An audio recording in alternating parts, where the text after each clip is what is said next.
kembali lagi bersama saya Gaby Suhartanto selaku Investment Connoisseur di Moduit.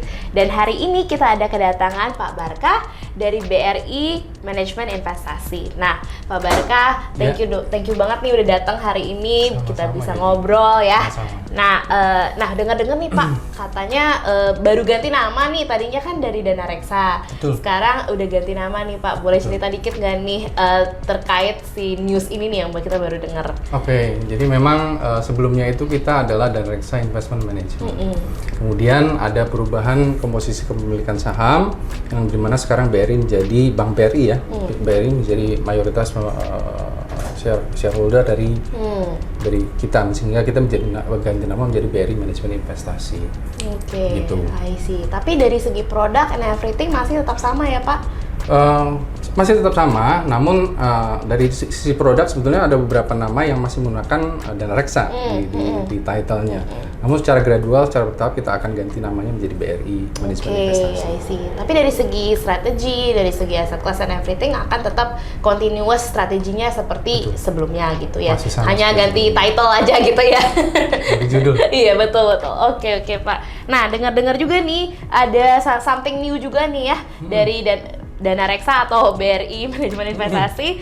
Ada produk baru nih yang namanya Dana Reksa MSCI Indonesia ESG Screen Class A. Nah ini namanya panjang ya Pak. Panjang. Agak susah. Iya. Mungkin saya backtrack dikit nih, mau tahu tentang si indeks ini sendiri yang MSCI Indonesia ESG Screen ini sendiri. Kalau nggak salah ini nama indeks ya Pak. Betul. Nah indeks ini boleh dijelasin dikit nggak nih apa sih sebenarnya dan apa yang membedakan gitu? Oke, jadi sebetulnya indeks atau acuan yang kita gunakan adalah MSCI ESG Screen Index. Ini adalah indeks yang custom, dibuat tersendiri oleh pihak MSCI sebagai provider dari indeks tersebut. Jadi kita memiliki kerjasama dengan MSCI di mana kita bisa menggunakan indeks custom tersebut sebagai acuan untuk reksadana kita. Oke. Seperti itu. Nah, ESG-nya sendiri sebetulnya quote unquote seperti filter ya. Seperti kalau di IISG ada Serika Hati, itu jadi ada beberapa company atau perusahaan-perusahaan yang ESG compliance. Jadi mereka dari sisi environment, social dan governance itu sudah sangat mengaplikasikan value-value dari ESG. Itu yang masuk ke dalam filter atau screen tadi, ke dalam MSCI ESG screen.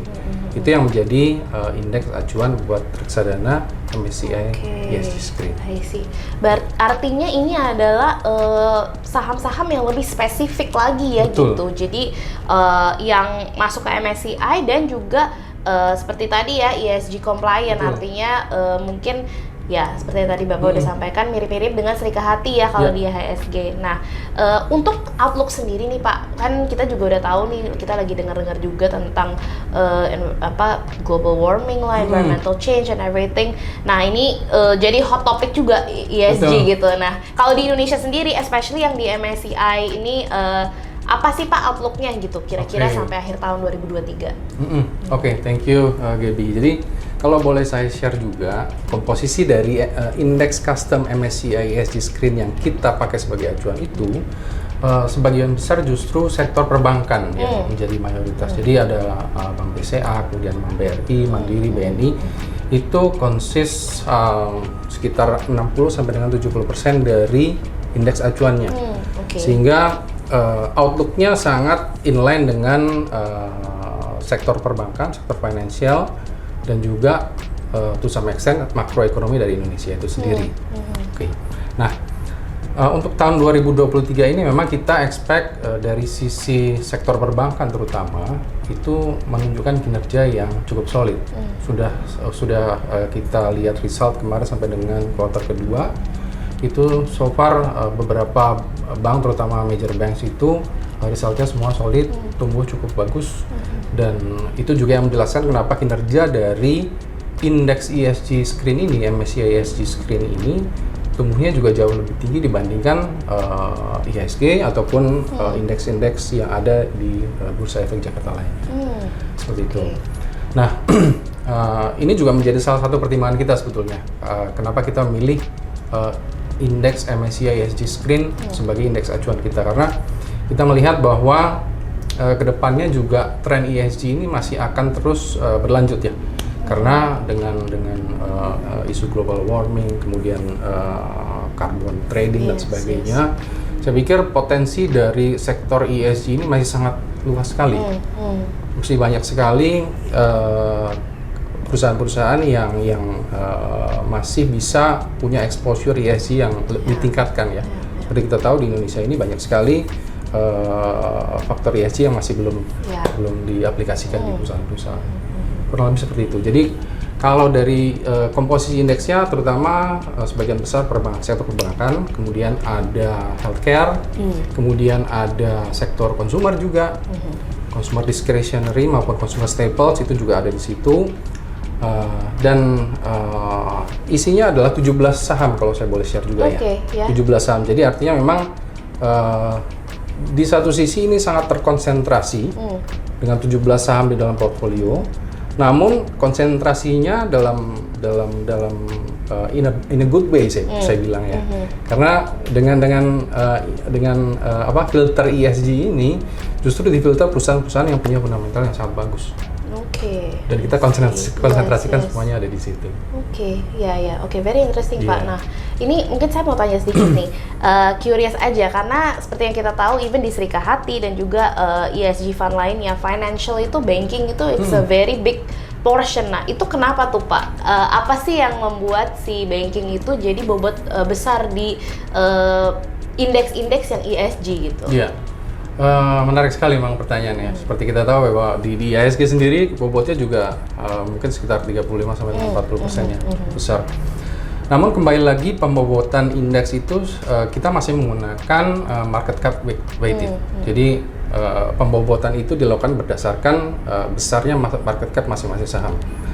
Dengan sendirinya dengan market cap yang paling besar akan menduduki peringkat yang paling tinggi juga. Dalam hal ini perbankan. Dan sebetulnya ini juga bisa menjadi tolak ukur bahwa sektor apa saja yang bertumbuh dalam beberapa periode terakhir. Sebetulnya tidak hanya perbankan saja yang pernah menjadi market cap terbesar. Dulu pernah ada Astra, kemudian pernah ada Telkom, pernah menjadi market terbesar. Namun sekarang dengan pertumbuhan yang sangat signifikan, dengan fondasi dari makroekonomi Indonesia yang sangat improve dalam beberapa tahun terakhir, ini sangat benefit terhadap sektor perbankan sehingga berpengaruh terhadap market cap mereka juga. Itu kenapa komposisi sektor ini jadi cukup lumayan besar ya di indeks-indeks yang ada di Indonesia. I see, Karena memang saham-saham perbankan ini adalah pilar ya, bisa dibilang itu bobot paling besar di market stock market kita gitu memang ya. Makanya mungkin yang even dia compliant dengan ESG dan lain sebagainya juga bobotnya akan besar ya, seperti itu ya Pak. Ya mungkin buat teman-teman itu juga ada bocoran ya, saya juga selalu wonder kenapa sih kok perbankan tuh gede banget kalau di ESG gitu. Tapi ya memang karena di indeksnya all index memang begitu ya. Nah Pak, mau tanya lagi nih terkait produknya nih, di produk ini sendiri kenapa sih Dana Reksa atau BRI Manajemen Investasi ini memilih untuk pakai indeks ini gitu untuk membuat produk yang ini, karena memang produknya lumayan baru ya. Jadi apa sih yang membuat manajemen investasi ini pengen launching produk seperti ini Pak?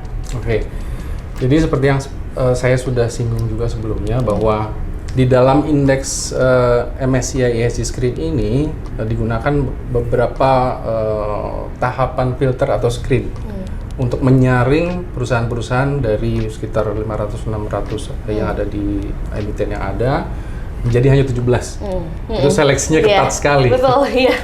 Jadi itu salah satu parameter yang kita yakini akan memberikan hasil saringan atau filtrasi yang sangat bagus dari sisi fundamental terutama. Itu nomor satu. Kemudian yang berikutnya adalah outlook. Outlook-nya untuk ESG ini ke depannya saya pikir juga masih cukup luas ya, pertumbuhannya masih cukup pesat. Ada banyak sekali perusahaan yang belum comply dengan ESG di Indonesia. Dan ini potensinya juga masih sangat lebar sekali. mungkin dari 17 mungkin tahun depan atau 2 tahun ke depan itu bisa meningkat menjadi 20, 30 dan seterusnya. Nah ini yang kita coba ambil opportunity-nya di situ, dan kita coba juga untuk share kepada nasabah-nasabah kita untuk bisa mendapatkan imbal hasil yang menarik dari investasi mereka. Oke, ya. Gitu. Oke, speaking of imbal hasil nih Pak, saya juga mau tanya terkait performance, karena kalau saya lihat pada fund fact sheet bulan Juli ini interesting nih Pak. Fundnya bisa outperform indeksnya, dimana ini indeks fund gitu. Indeks fund kan biasanya mirip-mirip nih, cuman kalau di sini outperformnya itu lumayan, year to date-nya 2%. Nah itu gimana Pak caranya? Apa sih secretnya gitu dari indeks fund tapi bisa outperform indeksnya sendiri gitu? Oke, jadi sebetulnya ini masalah teknis aja sebetulnya ya. Jadi di portofolio dan reksa MSCI ESG itu kita ada holding kita yang mendapatkan dividen, dan dividen ini dimasukkan ke dalam perhitungan NAV. Sebetulnya kalau kita apply metode yang sama terhadap perhitungan indeks, bedanya nggak akan terlalu jauh, karena practically kita hanya mimicking apa yang perubahan yang terjadi di indeks acuan saja. Jadi sebetulnya itu masalah teknis, kemudian asalnya dari dividen. Dividen ini yang di convert ke dalam NAV. Gitu. I see. Kalaupun ada diskrepensi dengan indeks acuan, seharusnya untuk reksadana indeks hanya berasal dari fee, kemudian dan part kecil dari NAV itu sendiri. Oke, I see. Nah, mungkin kalau dari segi makronya ya terkait performance sih sampai akhir 2023, mungkin ada teman-teman yang wah menarik banget nih produknya, tapi apakah sekarang is a good time untuk masuk atau enggak? Kalau kita lihat kan ya ini beda ya kalau misalnya kita ngomongin IHSG, mungkin itu analisanya udah banyak nih, tapi kalau ke indeks ini sendiri outlook-nya gimana Pak sampai end of the year? Oke. Saya pikir masih cukup bagus outlook untuk sampai akhir tahun 2023 maupun sampai tahun depan. Saya pikir outlook-nya masih juga bagus. Kenapa? Karena seperti yang saya bilang tadi, komposisinya didominasi oleh perbankan dalam arti major banks ya. Dan ini so far dari yang kita lihat pertumbuhan dari sektor keuangan itu sangat bagus sekali setelah melewati masa pandemi kemarin. Dan kita pikir juga recovery yang terjadi di Indonesia juga masih berlanjut. Kemudian kita juga akan menghadapi beberapa event dalam beberapa periode ke depan. Ini juga akan berdampak positif terhadap pasar saham secara umum. Dan yang akan benefit salah satunya adalah sektor MSCI ESG, reksadana ESG. Oke, I see. Oke. Thank you Pak Barkah. Ini sangat menarik.